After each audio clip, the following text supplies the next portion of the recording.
Saya ingin fokus kepada 3 penambahbaikan pada belanjawan yang dibentangkan oleh Yang Amat Berhormat Perdana Menteri. Pertama sekali adalah untuk menginstitusikan pembasmian kemiskinan. Yang kedua, bagaimana kita boleh meringankan beban keluarga muda.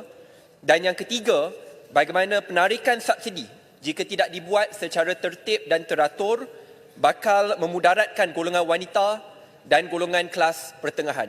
Ini 3 perkara yang akan MUA bangkitkan dalam perbahasan belanjawan hari ini. Yang pertama berkait rapat dengan penginstitusian pembasmian kemiskinan.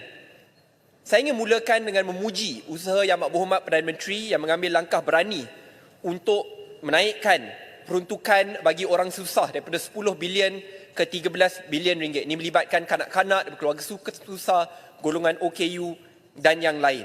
Bukan itu saja, selain daripada ada kenaikan peruntukan, pada masa yang sama nilai ambang bagi keluarga yang boleh memohon turut dinilai semula, dan itu lebih ramai keluarga yang sebelum ini tidak layak kini mula layak untuk mendapat peruntukan kebajikan ini.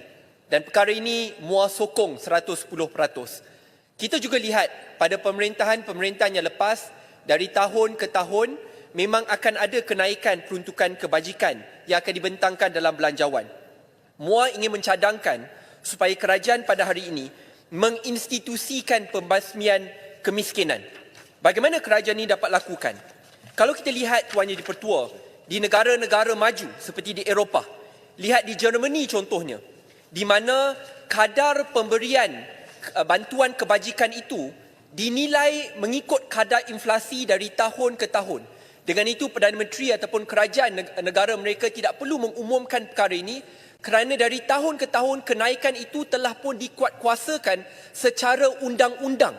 Dan itu saya rasa adalah cara untuk kita menginstitusikan penambahbaikan ini. Di Perancis contohnya, mereka ada revenue di Solidarity Active. Minta maaf kalau saya tak berucap Perancis dengan baik, tapi ini adalah dasar mereka di mana dasar kebajikan itu dikuatkuasakan secara undang-undang dan kenaikan itu dibuat serta-merta setiap tahun. Tidak perlu melalui pengumuman. Dengan itu perancangan belanjawan keluarga itu dapat dibuat dengan lebih baik, dan jikalau keluarga itu susah tidak perlu tunggu pengumuman yang akan datang mungkin setahun, mungkin kita tunggu 5 tahun, mungkin kena tunggu 10 tahun. Di Filipina ada 4Ps, Pantawin Pamilyang Pilipino Program, dan ini merupakan contoh-contoh di negara-negara lain di mana melalui kuasa undang-undang kenaikan bantuan kebajikan itu dilakukan. Dan saya ingin mencadangkan supaya kerajaan pada hari ini menginstitusikan program-program kebajikan untuk membasmi kemiskinan, untuk memastikan bahawa kenaikan bantuan kebajikan itu dikuatkuasakan secara undang-undang, mengambil kira kadar inflasi tahunan yang berlaku, dan penilaian semula nilai ambang itu turut dilakukan secara tahunan supaya Tuan Yang di-Pertua, kerajaan pembangkang orang susah tidak perlu lagi tunggu belanjawan. Tidak perlu lagi tunggu siapa parti, siapa pemerintah, siapa Perdana Menteri. Bila pilihan raya akan berlaku, baru ada kenaikan yang mendadak. Tidak perlu tunggu semua itu. Tetapi dari tahun ke tahun melalui kuasa undang-undang, kita semak semula supaya nasib mereka terbela. Kerana realitinya Tuan Yang di-Pertua, saya rasa Tuan Yang di-Pertua pun sangat arif dan tahu masalah di kawasan. Contoh, bantuan kebajikan, kos sari hidup, bantuan perubatan, kosnya mungkin 5-10 tahun yang lepas sangat berbeza dengan kos pada hari ini. Kalau kita nak beli susu formula, 3 tahun yang lepas kosnya sangat berbeza dengan apa kosnya pada hari ini. Dengan itu, kalau kita dapat kuatkuasakan penambahan ini, penambahan bantuan kebajikan secara tahunan, dikuatkuasakan secara undang-undang, saya yakin kerajaan ini akan jadi kerajaan pertama yang berjaya menginstitusikan pembasmian kemiskinan. Dengan itu, nasib orang susah akan terbela sentiasa, tidak perlu tunggu 1 ke 2 penggal selepas Perdana Menteri sudah meninggalkan kita. Meninggalkan maksudnya sudah tidak lagi jadi Perdana Menteri lah. Itu cara yang pertama. Minta maaf, saya kurang masa. Minta maaf. Dengan itu saya rasa sebab saya bila dengar ucapan Yang Amat Berhormat Perdana Menteri, dia memang fokuskan isu pembasmian kemiskinan. Saya yakin kalau dia lakukan perkara ini, mungkin legasi beliau akan dipanggil sebagai bapa pembasmian kemiskinan. Itu hujah yang pertama. Hujah yang kedua berkait rapat dengan bagaimana kita ingin meringankan beban keluarga muda. Tuan Yang di-Pertua, walaupun jodoh saya belum jumpa dan belum berkahwin ataupun ada anak, tetapi saya dekat dengan keluarga muda di Malaysia.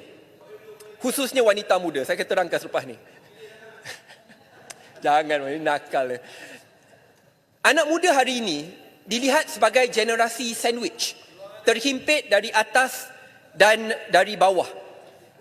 Untuk mereka memulakan keluarga dengan tekanan kos hari hidup yang sangat tinggi, agak sukar untuk mereka adakan keluarga. Lihat saja, kos taska untuk satu anak puratanya dalam RM500 sebulan. Bayangkan kalau ada 3 anak boleh mencecah RM1,500 sebulan. Ini belum lagi kita ambil kira kos pendaftaran, iaitu kadang-kadang boleh mencecah RM1 ke RM2,000. Bagaimana kita nak mengharapkan keluarga muda ini ingin memulakan keluarga yang baru apabila kos hari hidup, kos taska, kos pendaftaran sangat tinggi. Tidak terhenti di situ. Kajian juga menunjukkan bahawa lebih 70% keluarga muda kini turut dipertanggungjawabkan untuk menjaga kos saraan ibu bapa mereka. Kerana ibu bapa pada hari ini apabila mereka bersara, tidak ada wang persaraan yang mencukupi dan akhirnya beban kewangan itu diletakkan ke atas bahu keluarga muda ini. Dengan itu tekanan daripada atas dan bawah, jadilah mereka generasi sandwich. Dan saya lebih kasihani golongan wanita muda khususnya kerana mereka perlu seimbangkan kerjaya dan juga keluarga. Anak mereka perlu jaga. Kerjaya pun ada. Rumah pun tanggungjawab mereka juga. Kalau kita lihat pada hari ini, kerajaan ada berikan pengecualian cukai bagi keluarga muda yang menghantar anak mereka kepada taska. Ini dasar yang baik, tetapi tidak mencukupi. Apa cadangan penambahbaikan daripada MUA? Cadangan saya adalah supaya pengecualian cukai taska ini dipanjangkan juga kepada keluarga yang mengajikan pengasuh dan juga pembantu rumah. Mengapa saya cadangkan pengecualian cukai ini dipanjangkan kepada keluarga muda yang menggajikan pengasuh dan pembantu rumah? Kalau kita lihat logik kerajaan pada hari ini yang memberikan pengecualian cukai kepada anak-anak muda yang menghantar anak mereka kepada taska, ia adalah kerana taska mendidik anak mereka dan taska juga menjaga anak mereka supaya besar kemungkinan golongan ibu-ibu muda ini turut boleh ada kerjaya, bekerja di luar dan tidak perlu hanya duduk di rumah. Logik yang sama Tuan Yang di-Pertua boleh diguna pakai bagi penggajian pengasuh dan pembantu rumah. Kerana dengan adanya pengasuh yang terlatih, ya, mereka boleh didik anak di rumah. Boleh juga jaga anak di rumah supaya golongan ibu-ibu muda ini boleh bekerja dan tidak terbeban hanya di rumah semata-mata. Ini bukan dasar yang unik di Malaysia. Lagi sekali di negara-negara maju, di negara Eropah, di Kanada, Amerika Syarikat, pengecualian cukai itu bukan setakat bagi tadika atau taska, tetapi turut extended dengan izin kepada golongan pengasuh dan pembantu rumah supaya keluarga-keluarga muda ini diringankan beban mereka. Dan perkara ini lebih penting Tuan Yang di-Pertua apabila banyak keluarga-keluarga muda ini bukan setakat ada satu anak. Mereka mungkin ada 2 ke 3 anak. Bayangkan, 2 ke 3 anak kalau hantar ke taska, kosnya RM1,500 ke RM2,000 sebulan, tak masuk kos pendaftaran. Kosnya sangat tinggi. Tetapi mungkin kos untuk menggajikan seorang pengasuh dan pembantu rumah di rumah untuk jaga dan didik anak tersebut jauh lebih murah jika dibandingkan dengan kos penghantaran ke taska. Dengan itu, MUA mencadangkan supaya pengecualian cukai yang diberikan kepada keluarga muda yang menghantar anak mereka kepada taska dipanjangkan kepada keluarga muda yang turut menggajikan pengasuh dan juga pembantu rumah. Itu yang kedua, Tuan Yang di-Pertua. Yang ketiga, bagaimana penarikan subsidi jika tidak dibuat dengan tertib dan teratur bakal memudaratkan golongan wanita dan juga golongan kelas pertengahan. Mari kita lihat apa yang telah diumumkan oleh kerajaan pada hari ini. Kerajaan mengumumkan bahawa golongan T15, iaitu klasifikasi baru bagi golongan maha kaya yang akan paling teruk terkesan dengan kenaikan cukai-cukai baru dan juga penarikan subsidi. Kalau kita lihat definisi rasmi kerajaan, iaitu daripada Jabatan Statistik Malaysia, T15 adalah keluarga yang purata pendapatan isi rumah merupakan RM12,000. Isi rumah ini bukan seorang Tuan Yang di-Pertua. Isi rumah secara amnya mengambil kira 3.8 individu dalam rumah tersebut. Dengan itu, kalau ada 2 orang yang bekerja, suami dan isteri yang bekerja, mereka yang berpendapatan RM7,000 seorang ke bawah bakal jatuh bawah klasifikasi ini. Apa maksudnya Tuan Yang di-Pertua bagi golongan wanita khususnya? Kalau kita lihat pada hari ini Tuan Yang di-Pertua, jikalau ada jurang yang sangat ketara daripada penarikan subsidi yang sangat besar pada satu masa, Dan pada masa yang sama, kenaikan gaji akhirnya menyebabkan golongan wanita ataupun kelas pertengahan yang sebelum ni M40 masuk ke T15, kalau jurang itu terlalu besar, Tuan Yang Dipertua, akhirnya mudarat itu jauh lebih besar. Apa maksud saya? Mari kita lihat di sini apabila kita ambil kira isi rumah yang mengambil kira wanita dan juga lelaki. Saya beri contoh. Kalau suami dan isteri, suami bergajikan RM10,000, ini agak tinggi sebagai seorang, tetapi isteri tidak bekerja. Keluarga ini pendapatan isi rumah baru RM10,000. Subsidi semua mereka layak. Subsidi kesihatan layak, pendidikan layak, subsidi petrol pun layak, alhamdulillah tiada masalah. Tapi bayangkan alternatif yang kerajaan ingin umumkan pada hari ini. Suami bergajikan RM7,000. Isteri hanya bergajikan RM6,000. Melangkaui total pendapatan isi rumah, melangkaui nilai ambang masuk ke T15. Ketiga-tiga subsidi tak dapat. Subsidi petrol tak dapat, pendidikan tidak dapat, kesihatan tidak dapat. Dengan itu, implikasi atau dalam English there's a term is called moral hazard.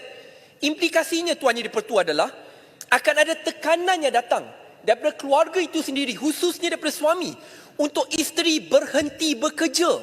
Kerana jikalau isteri berhenti bekerja, akhirnya ada seorang saja yang menggajikan keluarga tersebut. Total pendapatan isi rumah itu tidak melangkaui nilai ambang RM12,000.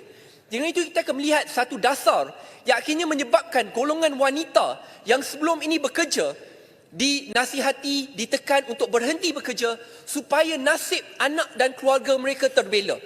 Kenapa dasar ini berlaku, Tuan Yang Dipertua? Ia berlaku kerana apabila jurang subsidi yang ditarik itu sangat besar. Kerana ini bukan subsidi petrol. Subsidi petrol kalau ditarik, kalau rumah itu ada 2 kereta, kamu akan hilang dalam RM500 sebulan. Tapi subsidi pendidikan, nak masuk SBP kalau kena bayar market rate, ribu-ribu lagi. Masuk ke universiti, saya ingat bila saya dapat surat tawaran masuk ke UIA, RM80,000, tetapi kerajaan subsidikan RM70,000. Bayangkan RM70,000 subsidi, golongan ini akan hilang. Subsidi kesihatan, puluhan ribu lagi. Nak kalau keluarga ini ada masalah kesihatan yang serius. Maksudnya Tuan Yang Dipertua, lebih baik saya tak nak guna saya lah, tapi bayangkan keluarga lain, minta maaf, keluarga lain. Kalau isteri, lebih baik tak apalah isteri duduk di rumah, kerana kalau kita hilang pendapatan sedikit, tapi anak kita dapat subsidi sekolah, dapat subsidi universiti puluhan ribu, dapat subsidi kesihatan puluhan, mungkin ratusan ribu kalau ada masalah yang lebih kronik, dapat subsidi petrol RM500 sebulan kalau setahun tinggi.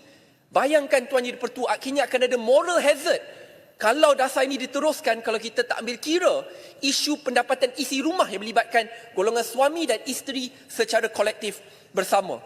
So sebab itu Tuan Yang Dipertua, saya rasa wanita yang bekerja akan paling teruk terkesan jikalau dasar ini diteruskan. Yang kedua, kalau tidak dibuat secara tertib dan teratur, bagaimana ia boleh memudaratkan golongan kelas pertengahan. Golongan kelas pertengahan yang bekerja dengan kuat dan disiplin. Bayangkan seorang peguam muda, bayangkan seorang pensyarah muda yang datang kerja on time, buat overtime, bekerja dengan baik, berinovasi, berfikiran di luar kotak. Mereka ni disiplin bekerja. Lazimnya golongan inilah yang dari tahun ke tahun akan dipromosikan gajinya. Dapat promosi, naik tahtanya, dapat naik gaji. Tetapi Tuan Yang Dipertua, bayangkan mereka ini dinaikkan gaji, mungkin RM1,000 ke RM2,000, tetapi bila sudah tiba nilai ambang, saya beri lagi satu contoh. Individu ini mungkin pendapatan isi rumahnya kini secara kolektif dalam RM11,000 ke RM12,000. Dapat promosi, dia kerja baik dengan disiplin. Naik saja gaji RM1,000, RM2,000, masuk kategori T15, walaupun ada naik gaji RM1,000, RM2,000, tangan kiri dapat RM1,000, RM2,000 sebulan, tangan kanan hilang puluhan ribu atau ratusan ribu setiap tahun. Bukan kepada martabat dirinya tapi keluarganya. Hilang subsidi petrol, hilang subsidi kesihatan, hilang subsidi pendidikan. Anak-anaknya kalau ada 2 ke 3 anak masuk universiti, SPP. Saya rasa kita semua tahu kosnya sangat tinggi. Dia bukan RM1,000, puluhan ribu, kalau cantumkan boleh sampai ratusan ribu ringgit. Dengan ini kita bukan setakat membebankan. Dengan ini kita sedang menganiaya golongan pertengahan yang berdisiplin, bekerja dengan baik, yang akhirnya dapat promosi, tetapi promosi tersebut tangan kiri, tapi tangan kanan kita rampas jauh lebih banyak daripada golongan ini. Dengan itu menghukum dan menganiaya golongan kelas pertengahan. Ini kerisauan saya. Cukup kritikan, apa cadangan saya? Cadangan saya adalah 2 perkara. Pertama sekali, dan hujah moral hazard ni dengan izin Tuan Yang Dipertua, bukan saja hujah berlaku di Malaysia, dia berlaku di banyak negara-negara maju. Apabila sesebuah kerajaan menarik subsidi, bukan satu subsidi, dia 2-3 subsidi bersekali. Nak apabila subsidi itu bukan setakat isu harian berkenaan petrol, tapi secara tahunan, apabila melibatkan universiti, melibatkan SBP, kos persaraan di sekolah, secara total ditarik sekaligus. Itu akan menyebabkan moral hazard yang sangat tinggi. Cadangan saya adalah untuk kerajaan pastikan bahawa penarikan itu dibuat secara perlahan-lahan. Secara petrol kita tunggu perincian kerajaan, tapi saya paling takut tentang penarikan subsidi kesihatan dan pendidikan. Sebab saya dengar ucapan Yang Berhormat Perdana Menteri. Dia kata universiti akan terkesan, IPTA akan terkesan, SBP akan terkesan. Bayangkan kalau saya dalam keluarga M40 tersebut ada 3 ke 4 anak, Tuan Yang Dipertua, anak ada masuk SBP, lagi seorang ada masuk ke universiti.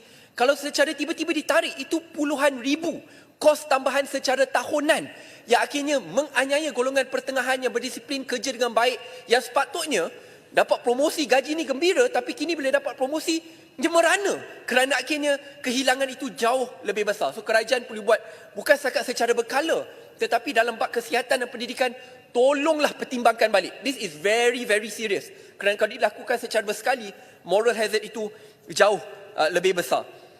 Cadangan yang kedua pada masa yang sama adalah untuk prihatin kepada pendefinisian baru isi rumah, ambil kira juga status dan martabat wanita dalam keluarga tersebut. Kerana kalau diambil kira secara bersekali, lelaki dan juga wanita, saya risau Tuan Yang Dipertua akan ada impak yang mungkin secara tidak langsung, seperti saya terangkan bagaimana wanita akhirnya akan dinasihati atau didesak untuk berhenti bekerja supaya anak-anaknya boleh dapat subsidi pendidikan dan kesihatan yang diperlukan. Saya ingin ambil sedikit masa untuk menjawab. Semalam, minta maaf Tuan Dipertua, saya ada tengok video yang dimuat naik oleh Yang Berhormat Menteri Ekonomi dari Pandan. Ya, dia bidas, dia kata, dia minta maaf Tuan Dipertua, dia siap namakan Syed Saddiq. Dia namakan sebab itu saya kena balas. Saya ambil ruang di parlimen untuk balas, bukan di social media. Dia kata Saddiq salah sebab kerajaan pada hari ini belum tetapkan pun T15 itu siapa. Saya ada 3 respons. Pertama sekali, ini masalahnya apabila kita umum dulu, fikir kemudian. Ini masalah. Kerana rakyat dah dengar ucapan Yang Berhormat Perdana Menteri. Rakyat dah dengar apa yang mereka bakal hilang. Petrol dalam fikiran mereka, kalau ada satu rumah ada 2 kereta kerana isteri dengan suami, RM500 sebulan. Setahun dah banyak. Hilang subsidi kesihatan, hilang subsidi pendidikan, nak pergi klinik akan takut selepas bulan 6 tahun depan kerana kos sangat tinggi. Yang nak hantar anak ke IPTA, nak buat perancangan. Macam mana ni, kalau tak sebelum ni RM15,000, selepas ni mungkin RM100,000. Kalau ambil medicine, lagilah ratusan ribu. Kita semua tahu kosnya sangat tinggi. So pengumuman tu dah buat. Tapi sekarang bila didesak, bahawa mereka kata tak apa, kita fikirkan dulu. Sebab rakyat dah gelisah di bawah itu. Sebab itu kita di peringkat Parlimen Pembangkang perlu berhujah mempertahankan rakyat dalam bab ini. Dan pada masa yang sama, dengan tiadanya data terkini dan terbaru, kita perlu gunakan data yang sedia ada. Iaitu data sedia ada adalah data rasmi daripada kerajaan, daripada DOSM, Jabatan Statistik Malaysia, yang telah kita guna pakai. Mungkin Yang Berhormat Menteri nak guna cara sama. Saya ingat sebelum ni bila dia nak naikkan diesel, dia kata tak apa, kita akan kejutkan rakyat, mengejutkan rakyat. Saya ingat dalam wawancara Bloomberg, kalau saya tak silap, kenaikan diesel. Sekarang mungkin dia nak buat taktik sama. Kita tunggu bulan 5, bulan 4, kita kejutkan rakyat. Taktik tersebut lapuk dan jelas gagal. Ingat, pendaftaran budi badani. Kerajaan kata tidak akan ada golongan yang tercicir. Realitinya sampai ke hari ini, lebih 50% orang yang layak dapat masih tidak berdaftar tercicir, Tuan Yang Dipertua. Iaitu orang susah terkesan. Itu diesel. Mungkin orang tak ramai guna diesel. Bayangkan, RON 95, kesihatan, sekolah, universiti. Lagi ramai yang guna.